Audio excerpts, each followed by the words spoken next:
আমাদের নিত্য নতুন সব গল্প পেতে মেহেদি স্টোরি চ্যানেলটি সাবস্ক্রাইব করে বেল আইকন অল বাজিয়ে রাখুন। গোটা এক সপ্তাহ হয়ে গেল আয়েশার চলে যাওয়ার। অরণি একদম নিশ্চুপ হয়ে গেছে। মাকে যতক্ষণ সামনে পেয়েছে সে দেখেছে, কোনো শব্দ করার মতো ক্ষমতা পায়নি আর সেদিন। তারপর মা চলে গেল। অরণির পুরো দুনিয়া যেন এক নিমিষেই থমকে গেল।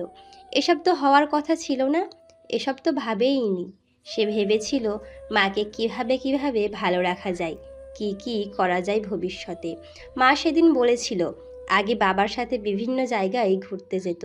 অরণি তখনই ভেবে রেখেছিল এখন থেকে প্রতি উইকেন্ডে মাকে নিয়ে ঘুরতে যাবে সে। অরণির নিঃশ্বাস নিতেও কষ্ট হয় এখন। এই বাড়ির প্রতিটা দেয়ালের দিকে তাকালেই কেমন ডুকরে কান্না পায়, মাথাটা ভার হয়ে আসে। যেদিন ও বাড়ি থেকে মায়ের হাত ধরে চলে এসেছিল সেদিন তো কত কিছুই না ভেবেছিল। এখন জীবন সুন্দর হবে, গোছানো হবে। কই, কি হলো এসব? অরণি চারপাশে তাকালো, কেউই নেই। আচমকা কল আসে ফোনে। জড়সড় হয়ে বসে থাকা অরণি আটকে ওঠে শব্দে। তারপর ফোনটা হাতে নেয়, কল রিসিভ করে। ইফতি জিজ্ঞেস করে, কি করছো? অরণি থেমে থেমে বলে, কিচ্ছু না। আমি খাবার রেখে এসেছিলাম, খেয়েছো? না। দুপুর হয়ে গেল তো, খাওনি? হুম। ইফতি কোমলভাবে বলল, না খেয়ে থাকলে কিছু হবে? তোমার মা ফিরে আসবেন? অরণি কান্না ভেজা গলায় বলল, না। তবে লক্ষ্মী হয়ে খেয়ে নাও, আমি দ্রুত ফিরে আসব। হুম। হুম।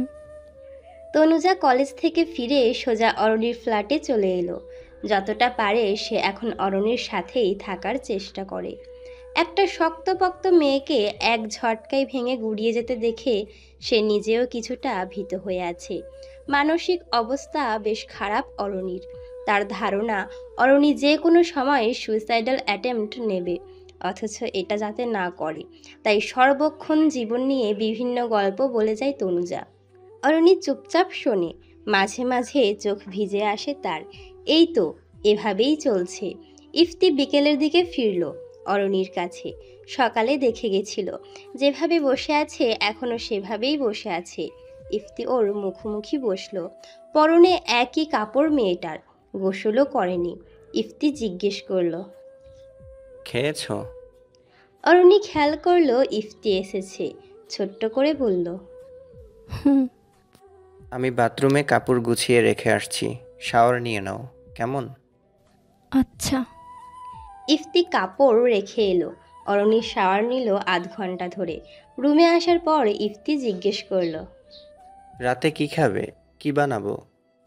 জানি না। পরোটা আচ্ছা। নাকি অন্য কিছু? অরণি তাকিয়ে রইল কেবল। ইফতি মেয়েটাকে এই গত 1 বছরের মধ্যে এতটা মলিন কোনোদিনই দেখেনি। যেই মেয়ের দৃঢ় চাহনিতে সে বাধা পড়েছিল সেই মেয়ের উদাসীন দৃষ্টি তার বুকে কেমন কেমন যে ক্ষত আঁকে বলে বোঝানো যায় না।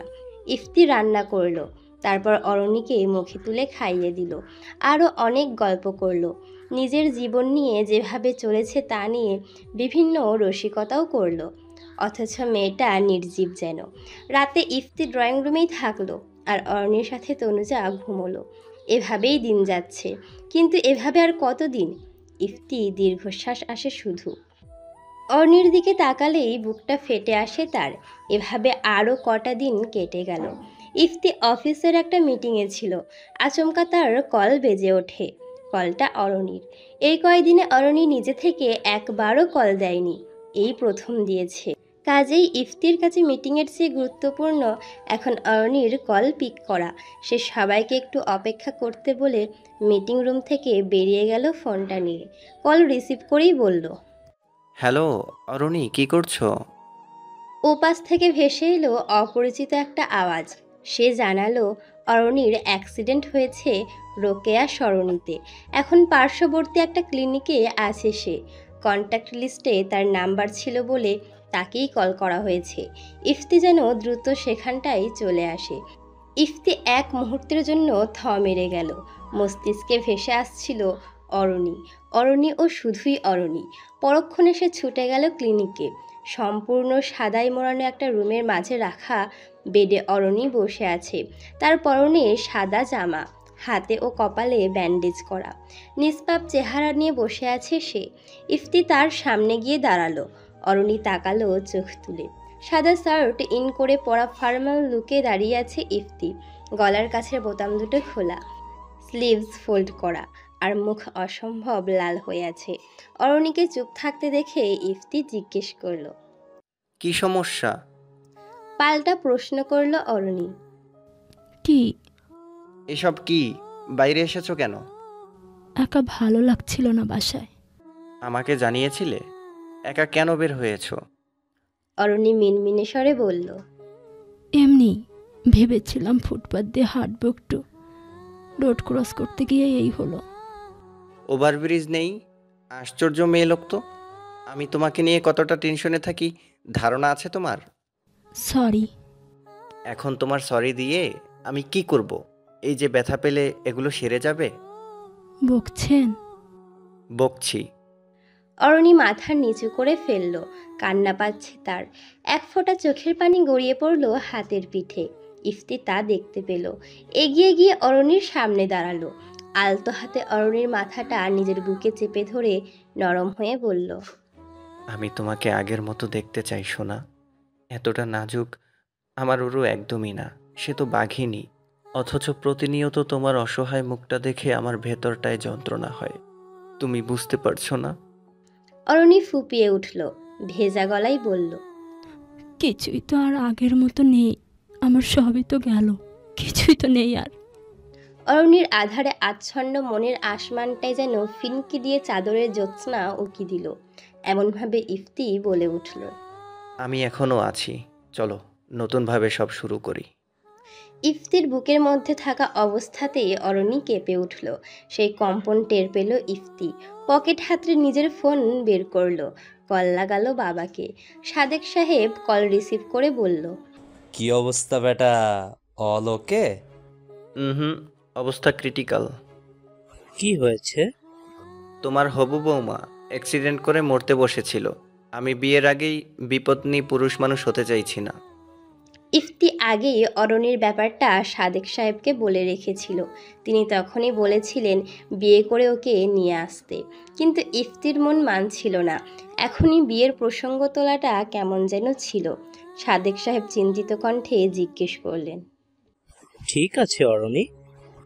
আল্লাহ জানে কয় লিটার রক্তক্ষয় করেছে, কপালে কেটেছে, হাতেও পায়ে ছিলেছে। অরণি বলল। গায়ে রক্ত কম, বেশি বের হয়নি। ইফতি নিজের বুকে মাথা রেখে গুটিসুটি মেরে বসে থাকা অরণির দিকে শক্ত চোখে তাকালো। এরপর বাবাকে বলল। বাবা, বিয়ে করতে চাইছি। থতমত খেয়ে অরণি তাকালো ইফতির দিকে। ইফতি ওর চোখে চোখ রেখেই বলল। এখন এবং এই মুহূর্তে হসপিটালে ব্যবস্থা করো তুমি দ্রুত। সাদেক সাহেব হেসে বললেন। তোর দাদা তোর দাদিকে তুলে নিয়ে মসজিদে গিয়ে বিয়ে করেছিল। আমি তোর মাকে নিয়ে কাজী অফিসে বিয়ে করেছিলাম। তোর চাচা তোর চাচিকে রেস্টুরেন্টে বিয়ে করেছে। তোর চাচাতো ভাই ফোনে বিয়ে করেছিল। আর তুই হসপিটালে বংশের দ্বারা অব্যাহত রাখছিস। 1 ঘন্টার মধ্যে কাজী ও সাক্ষী সমেত সাদেক সাহেব ক্লিনিকে চলে এলেন। কিছু বুঝে আসার আগেই ইফতেখার মাহমুদের সাথে আঞ্জুমান অরণির বিয়ে হয়ে গেল। যতবার অরণিকে কবুল বলতে বলা হয়েছিল ততবার সে ইফতির দিকে তাকিয়েছে। বেঁচে থাকার একমাত্র কারণ রূপে ইফতিকে সে কবুল করে নিল। ইফতি শুধু তাকিয়েই ছিল। সাদা কাপড় পরা, কপালে ব্যান্ডেজ, হাতে ব্যান্ডেজ, ক্যানোলা সেলাইন চলছে। এমন অবস্থায় তার বউ তাকে কবুল করেছে। কি একটা অবস্থা বাপরে! বিয়েটা বিকেলে হলো। অরণিকে 1 রাত থাকতে হবে এখানে, সঙ্গে ইফতিও থাকবে। অরণি খেয়াল করলো ইফতি ওর সাথে ঠিকভাবে কথা বলছে না, আগের মতো গল্প করছে না, কেমন যেন চুপ হয়ে আছে। রাতে তনুজা এসেছিল খাবার নিয়ে, কিছুক্ষণ গল্প করে চলে গেছে। যাওয়ার পর ইফতি গালে তুলে খাইয়ে দিয়েছে, কিন্তু কোনো কথা বলেনি। অরণির নিজ থেকে বলল। রেগে আছেন ইফতি? ইফতি তাকালো অরণির দিকে। খাবার শেষ করে হাত ধুয়ে এসে পাশে বসলো। এরপর বলল। না। কথা বলছেন না যে? তুমিও তো বলছো না। আগে আমি কথা না বললেও আপনি বলতেন। আপনি বিয়ে হতেই পাল্টে গেলেন। কি বিষাক্ত কথা! ইফতি তাতে হেসে ফেলল। আমি ভাবছি অরু, আমাদের লাইফটা গোছানো দরকার। ব্যাচেলর তো থাকলামই কত বছর, এখন সাংসারিক হতে হবে। কাগজে কলমে এবার তোমার দায়িত্ব নিয়েছি। কি কি দায়িত্ব আমার আছে তা ভাবছিলাম। কিভাবে কি করলে তোমাকে আরো ভালো রাখা যায় এসব ভাবছিলাম। ও, কিছু কথা বলি, মন দিয়ে শুনবে, ঠিক আছে? বলুন।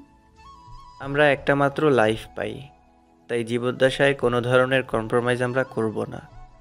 কোনো কথা বলতে চাইলে বলে ফেলবো, মনের ভেতর রেখে দেব না। আমাদের সপ্তাহ অন্তর একটা বেলা আলোচনার জন্য রাখতে হবে। তখন আমরা সকল অভিযোগ একে অপরকে জানাবো। আমরা একে অপরকে বোঝার চেষ্টা করব। বিষয়টা এমন, ম্যাক্সিমাম বিচ্ছেদের মূল সমস্যা হলো তারা একে অপরের পয়েন্ট অফ ভিউটা দেখার চেষ্টাও করে না। ধরো, ছেলেটা ভাবছে মেয়েটা তাকে বুঝতে পারছে না, মেয়েটাও ভাবছে ছেলেটা তাকে বোঝে না।